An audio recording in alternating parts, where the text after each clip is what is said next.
All right, great, thank you. This is some work that I've been doing again with my advisor, Nicolas Christin, for the past 3 odd years. This is a long study and is a follow-up on a previous study that was performed on just the original Silk Road. So in conventional commerce, you go to a store, there's a physical interaction, and say you want to buy something simple, a clock. There's a selection, there's a price, and that's really all you have to work with. But with the advent of the internet, now we have thousands of vendors with millions of products competing with each other. There's variety and diversity and all sorts of wonderful externalities that we can all benefit from.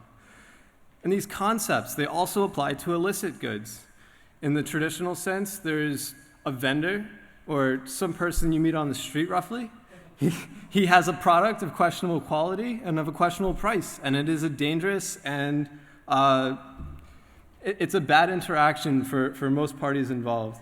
And the internet has also sort of taken this and put it in the hands of many people where many vendors get together and they can connect with many buyers. And this has been likened to the Amazon of illegal goods. On these marketplaces, we've observed that you can buy things anywhere from credit cards to drugs to fake IDs and weapons. They provide safety. There's no physical interaction between parties. It's convenient, and there's a lot of variety. Accountability for the vendors, too. There's a feedback system and a reputation system. And it also forces them into price competition, so there's standard economic pressures on all parties involved. These marketplaces rely on 3 key pieces of technology that were first brought together in a trifecta by the original Silk Road. The first piece of technology that they all seem to rely on is some sort of a hidden website. This is typically done as a Tor hidden service or even I2P. On these websites, actors play one of 2 roles. They're either a customer, which means that they can anonymously sign up with virtually no information or accountability, or a vendor, where generally some sort of a startup fee or a vendor bond is required. And in many cases, this is an invitation-only position. The second key piece of technology that all of these marketplaces leverage is some way to make payments. Generally, they're built on top of an anonymous currency system such as Bitcoin.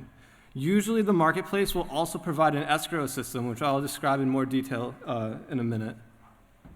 Finally, a way for the people within the marketplace to send hidden messages to each other is also required. So, market transactions with an escrow system work as follows. You have a customer who goes to a vendor and is interested in a product.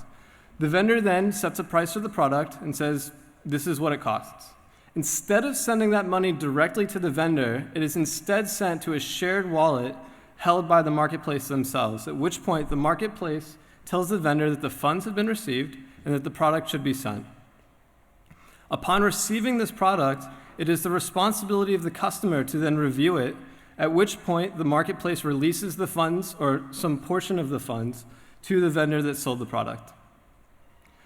Some questions that our research answers is first and foremost, how much is being sold? Is this a big deal? And spoiler, it definitely is.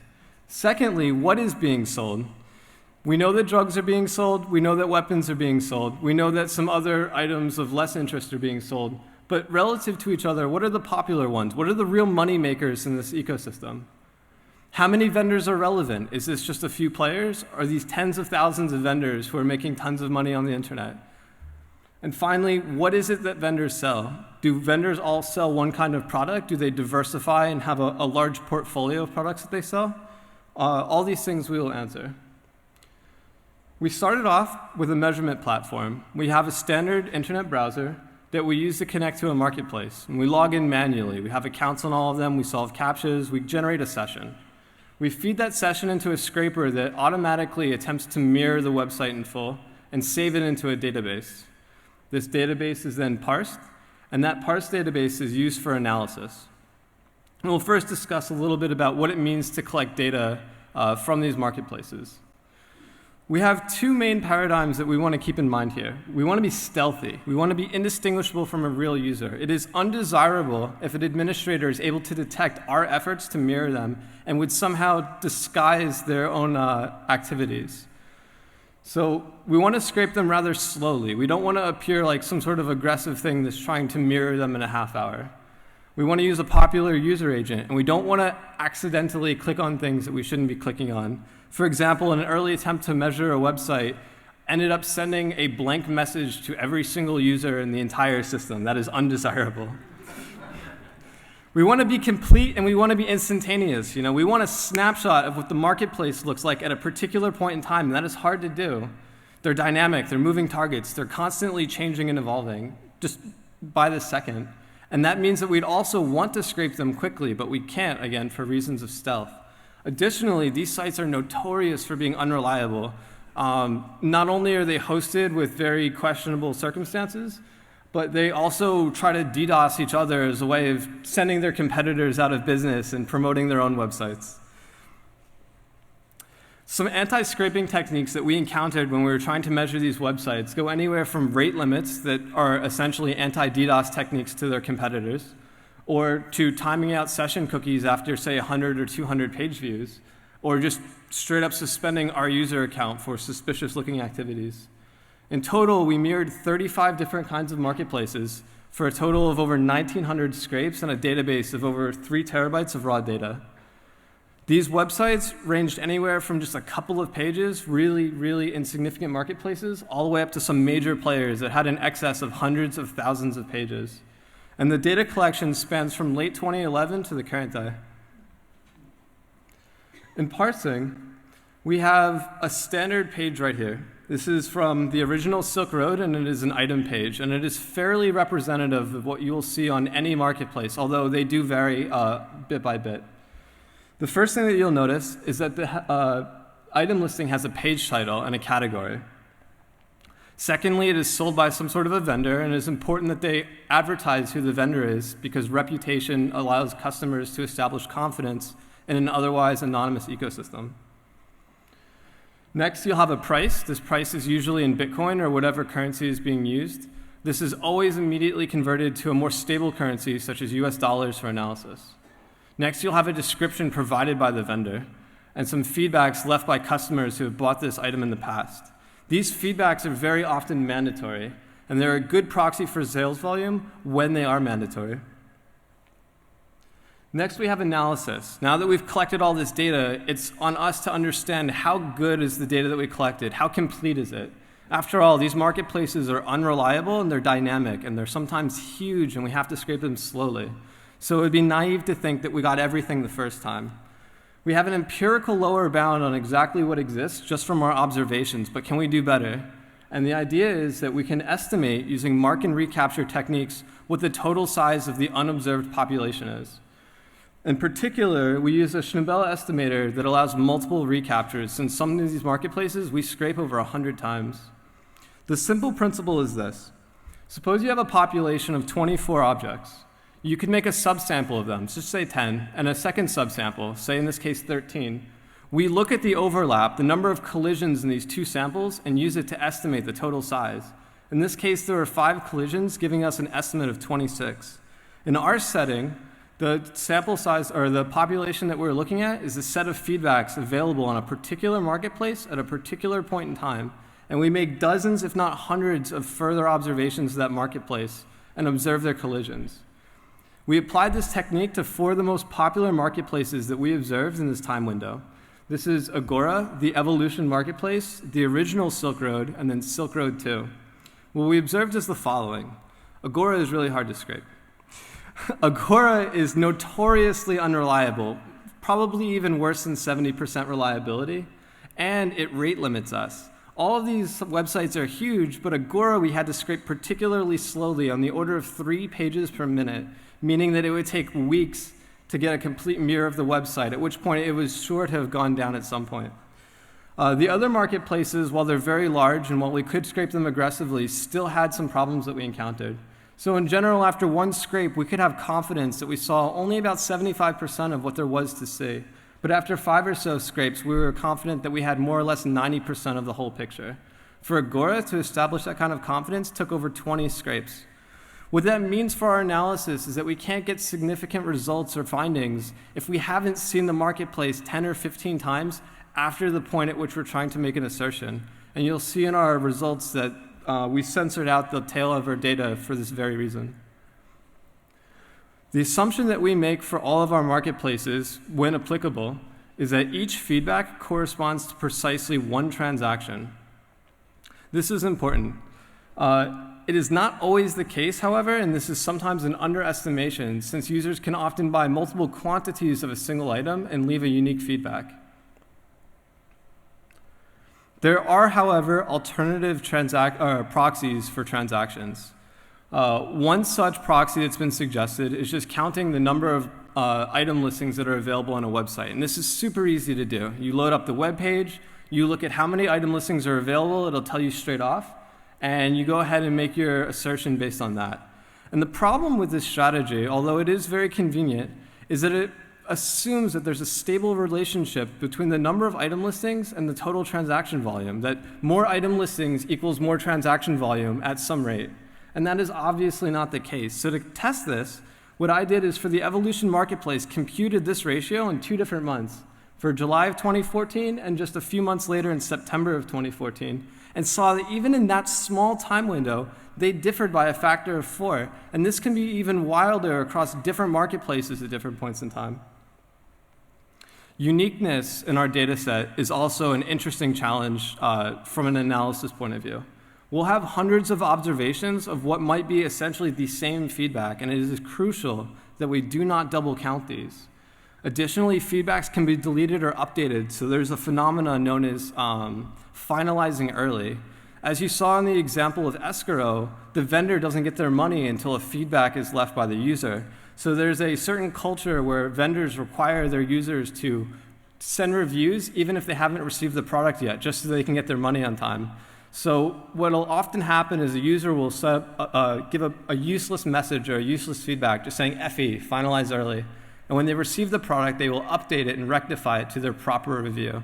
And this is problematic from our point of view of trying to understand that there was only one feedback left and not 2. So the first thing that we do is we automatically detect cases like this using positional information within the pages themselves. And then we hash together information that is unique and identifiable to that particular transaction to distill just the ones that actually occurred. Another phenomenon is something called holding prices. So feedbacks are the fundamental way that reputation is established in these marketplaces. And when a vendor no longer wants to sell a particular item listing temporarily, instead of blowing away the item listing altogether and losing the feedbacks, they set a prohibitively high price that you would have to be out of your mind to pay for that item.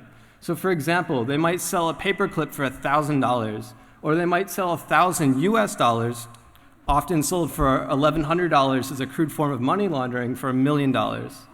So it is important that we look at the historical pricing for a particular item in order to identify which prices are these quote-unquote holding prices. In order to do so, my co-author and I independently developed 2 different heuristics for detecting and eliminating holding prices. It's interesting to note that they both essentially work in the same way. They first start by removing all prices that are free, since sometimes sales do occur, and items are sold for no cost at all. On the other hand, they also remove prices that are over $100,000, since we have historically never seen an item being sold for more than that. They also attempt to find extremely bad values, such as 5 times the median or the upper quartile, and attempt to filter those out. And what you'll see here from looking at the coefficient of variation, or a cumulative density function of the coefficient of variation, is that without filtering, about 3% of all item listings have a very high variation in their historical pricing. These are representative of item listings for which holding prices were at some point measured. Both heuristics do an extremely good job of eliminating these and asymptotically going to 0 quite quickly. Even though only 2 or 3% of the item listings having holding prices might not seem like a big deal, if 2% of your item listings actually cost $1,000 and you think they cost $1 million, this will have huge effects on the total results that you get. So it is important that we absolutely scrub away all of these instances. Now that we've sort of dealt with some of the technical details, we're able to talk about the total sales volumes. In July of 2013, it was a monopoly. Silk Road One owned everything, and it was clearing over $300,000 per day doing so. But of course, we all know that Silk Road was seized and shut down. So game over, right? This whole trifecta of 3 anonymizing technologies doesn't work. We can't be secure for sure. However, that was definitely not the case. Sheep and Black Market Reloaded stepped in, and they took over what was the market demand and carried up right where Silk Road left off. And of course, Sheep went on to scam its customers, and Black Market Reloaded closed because they were afraid of law enforcement themselves. And now game over, right? The users can't trust the government. They can't trust the marketplace operators themselves. There's nowhere left to turn. And now Pandora, Agora, and Silk Road 2 step in, and they're doing better than ever. The marketplace ecosystem is actually thriving at this point. We can see later that Silk Road 2 had a bit of a mishap. They had some funds stolen from them, and they were unable to pay their vendors for a few weeks. And what ended up happening at this point is actually quite interesting. Instead of the ecosystem losing business, Silk Road's competitors just gained business. This was just to the mishap of Silk Road themselves. And finally, Operation Anonymous occurred, which took out many of the major players. They took out a good chunk of the ecosystem as a whole. Silk Road 2 and like the number 3, 4, and 6 marketplaces at the time. And we see immediately that there's a significant drop-off in total sales volume that we're able to measure. But again, it's picking back up, and after some transient, it does eventually restore to more or less the total market cap. So what is being sold on these marketplaces after all?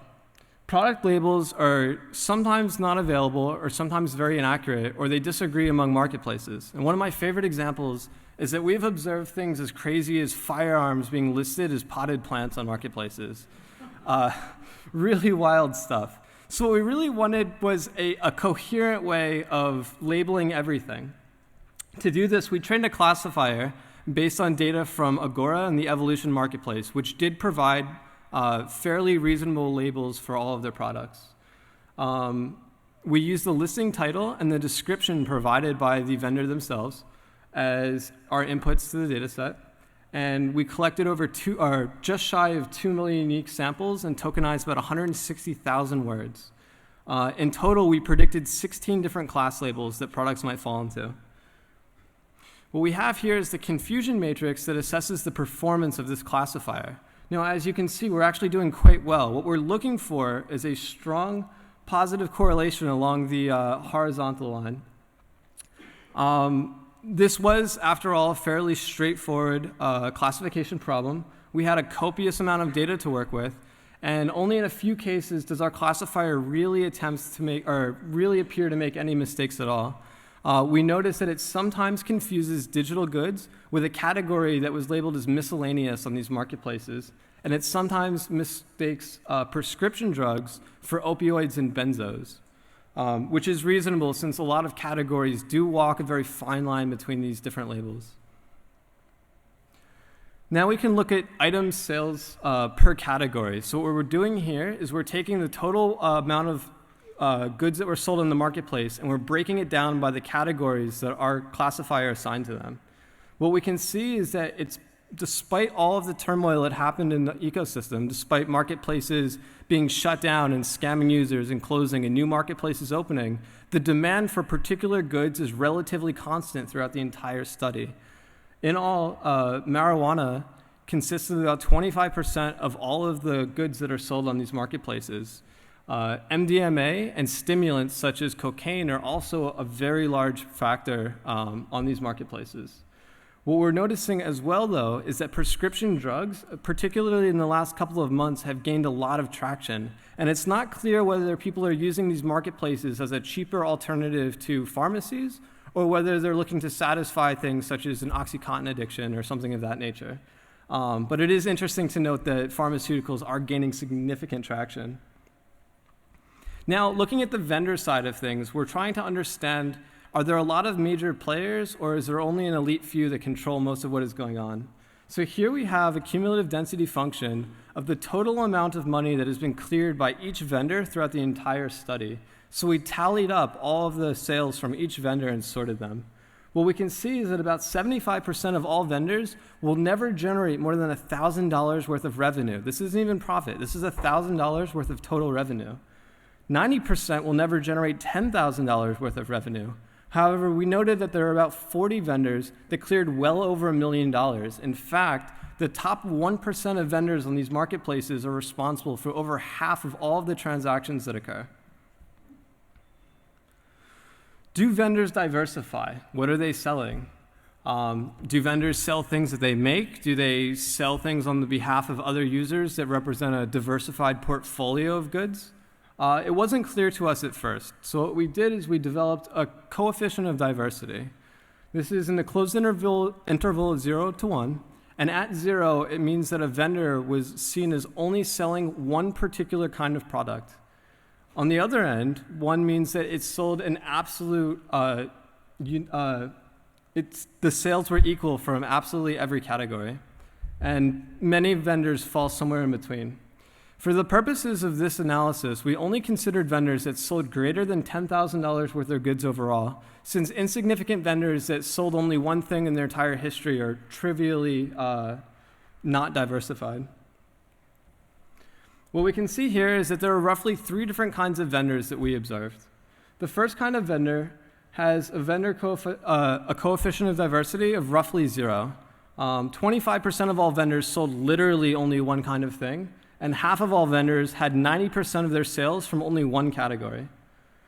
The second kind of vendor sells roughly 2 different kinds of things. It's most common for vendors who sell 2 different kinds of things to specialize in psychedelics and MDMA. Vendors who sold only one kind of thing generally sold either cannabis or digital goods. And we feel that digital goods is one of those kinds of things that comes with a certain sense of domain expertise. A lot of digital goods sales are things like stolen credit cards and a lot of hacker knowledge, access to botnets, things of that nature. And we feel that the users who are responsible for this had little to do with the drug side of these marketplaces. Finally, there's a certain set of vendors that are very well diversified. They have a lot of sales in a lot of different categories. And these might be a single online presence representing several different supply chains or something of that nature. Now, getting ground truth evidence of this kind of study is fundamentally very difficult. Despite my best efforts, nobody would tell me exactly how much they're making on these marketplaces. So instead, we have to look at other things that we are available to spot check with. So trial evidence from the Ulbrich trial from Silk Road 1 places weekly volumes of Silk Road 1 at about $475,000 per week in late March of 2012. And this is extremely consistent with our own numbers that we arrived at using our own techniques. Again, alleged administrator reports from Silk Road 2 place daily volumes at about $250,000 in September of 2014. And we were very close to that number with our own estimates of about $270,000. And finally, we got our hands, well, everybody got their hands on an Agora vendor page that was leaked that placed a particular vendor on June 5th of 2014 as having sold $3,460 that day. And we were almost spot on with our own estimates of that particular vendor. So this gives us a lot of confidence going forward that our techniques are sound and are working. So the major takeaways that we have, of course, are that anonymous marketplaces are extremely easy to set up. I mean, you set up a website, a payment processor, and PGP. These are all things that you can do out of the box. Setting up a good marketplace that people will actually come to and generate revenue for is hard. We have seen many, many more marketplaces fail than succeed. That's why we've observed anecdotally as high as 50 or 60 different marketplaces popping up, but most of them die out quite quickly. The anonymous marketplace ecosystem, there's a constant demand for at least $500,000 per day of goods. And this demand appears to be filled most of the time, with a small transient after takedowns or large scams have occurred. They're primarily about 75% for recreational drugs. These are things like marijuana, MDMA, and cocaine. Additionally, they have historically recovered from takedown efforts. Usually, the way that we see the takedowns play out is that there's about a week where there's a lot of panic, a lot of turmoil, a lot of uncertainty. And then there are a lot of drug users who want their drugs, and they don't care about the panic and the turmoil and the uncertainty. And then there are a lot of opportunists who are willing to fill this market demand despite the panic, the turmoil, and the uncertainty. And inevitably, the market comes back to a stable point well over $500,000 per day. And finally, anonymous marketplaces are controlled by a set of highly influential vendors. This isn't everybody contributing their own special recipe and throwing it in. This isn't a lot of people all making a couple of bucks off these. These are a handful of vendors, 30, 40, 50 of them, making tons of money off of a lot of users. And with that, I will take any questions that you have. Thank you.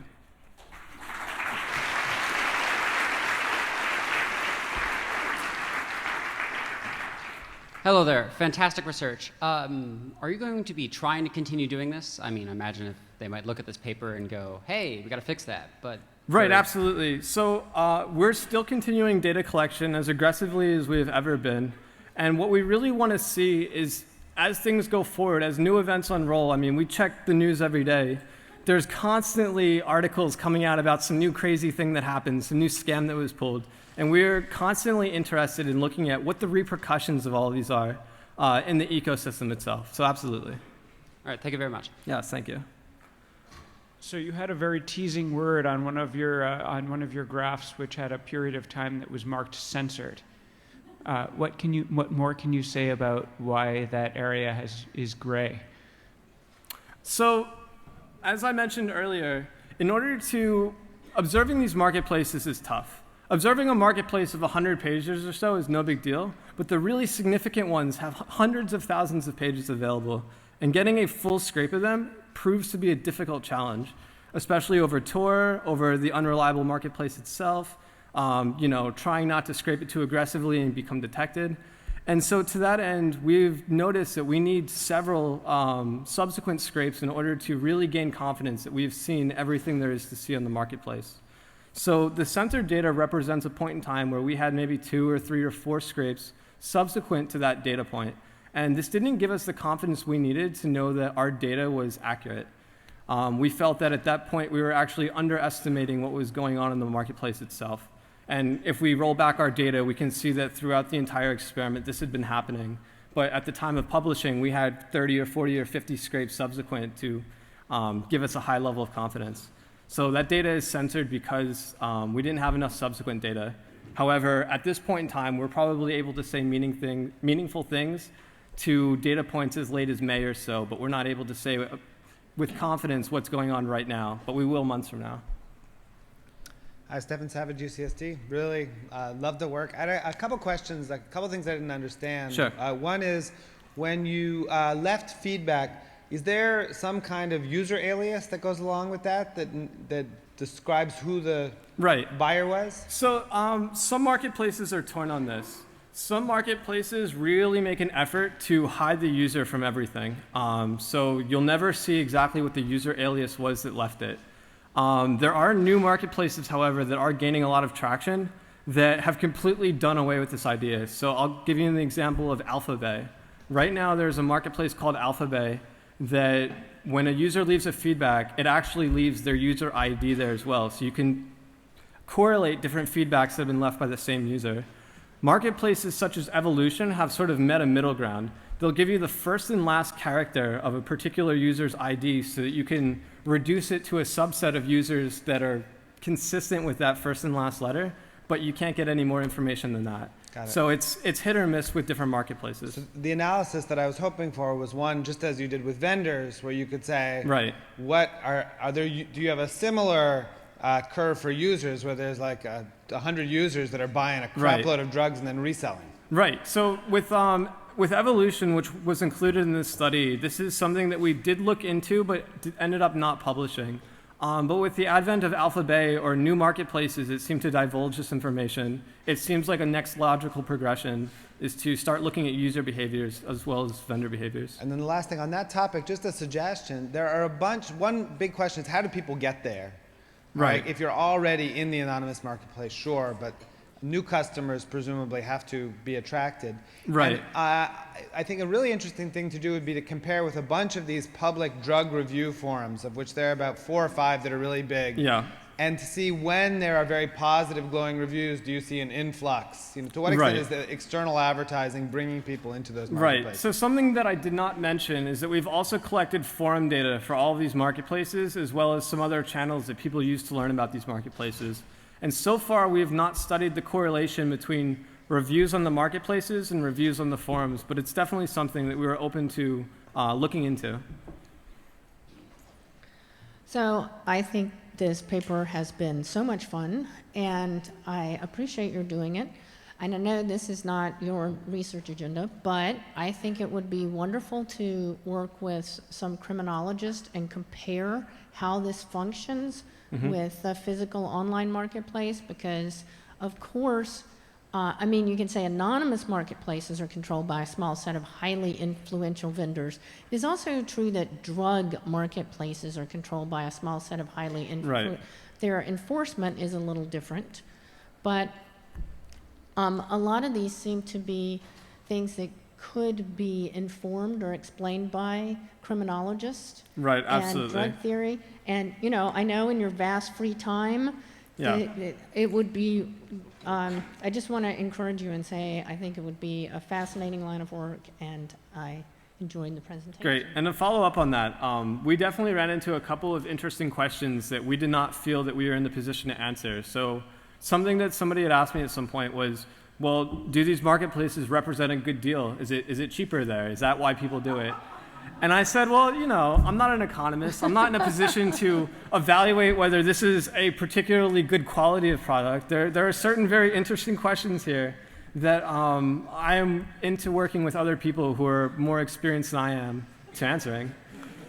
So there's actually a very nice book. I'm sorry, I'll stop talking. Sure. My Life as, I believe it's My Life as a Gang Member. It's an anthropologist I was an anthropology student at Harvard, where he spent more than a year just hanging out. And one of the things he calculated is that if you are a street-level drug dealer, you make roughly minimum wage. So it might be interesting to see how much more money you make as a vendor. Sure, absolutely. The title for that is gang leader for a day. Yeah, gang leader for a day. That's right, because he got to be in charge for one day. Thank you. Are we done? Yeah, I think. Sorry, Tutor. Okay, let's thank the speaker again so that we can get to lunch.